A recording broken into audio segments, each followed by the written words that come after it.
Mwongeye kwirirwa nshuti bakunzi, mwahisemo gukurikira uyu murongo wacu wa YouTube Kirehe TV show, aho muherereye hose mu ntara y'Amajyaruguru, mu Majyepfo, mu Burengerazuba ndetse no mu Burasirazuba, namwe kandi muherereye mu mujyi wa Kigali. Turizera ko mumeze neza. Abadukurikiye abari hanze y'igihugu, aho uri hose wumva Ikinyarwanda, turizera ko mumeze neza. Ni inkuru ibabaje, ni inkuru iteye agahinda ku banyarwanda bose muri rusange, by'umwihariko muri Sena ndetse no ku muryango w'uyu mubyeyi Donatille Mukabalisa. Sena yafashe mu mugongo umuryango wa Mukabalisa witabye Imana. Inteko Nshingamategeko, umutwe wa Sena, yihanganishije umuryango wa Senateri Mukabalisa Donatille witabye Imana azize uburwayi. Ubutumwa bwo gufata mu mugongo uyu muryango bwatanzwe nyuma y'uko amakuru y'urupfu rwa Mukabalisa yamenyekanye mu gitondo cyo kuri uyu wa kane, tariki ya 30 Nyakanga 2026. Yaguye mu bitaro byitiriwe Umwami Faisal i Kigali, aho yari amaze iminsi arwariye.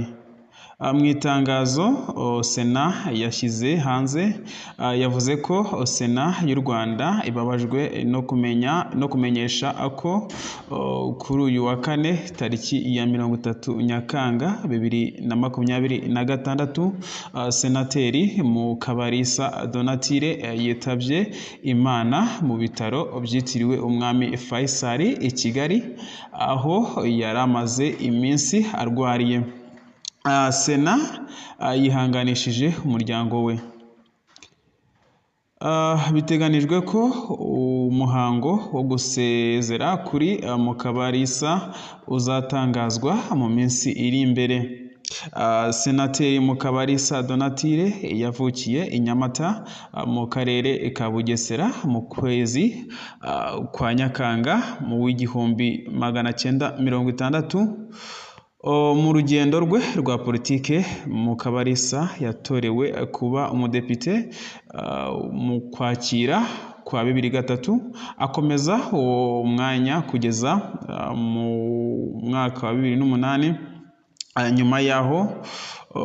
Nyuma yaho kuva 2011 kugeza 2013 yabaye umusenateri. Mu mwaka wa 2013 yasubiye mu mutwe w'abadepite, aho yaje kugirwa perezida wawo, umwanya yayoboye kugeza mu mwaka w'2024, ubwo habaga amatora mashya y'abagize inteko nshingamategeko.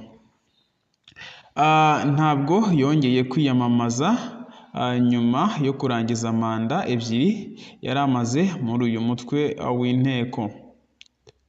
Mukabalisa kandi yari perezida w'ishyaka riharanira ukwishyira ukizana kwa buri muntu, Parti Liberal, ryashinzwe mu mwaka w'1991 mu kwezi kwa Nyakanga ku itariki ya 14. Ni naha kandi dusoreje iyi nkuru, dukomeza twihanganisha abanyarwanda bose muri rusange, by'umwihariko umuryango wa Mukabalisa Donatille. Muhumure kandi mukomeze kwihangana, mugire ibihe byiza. Ikiganiro byacu byo nakagaruka. Ciao ciao.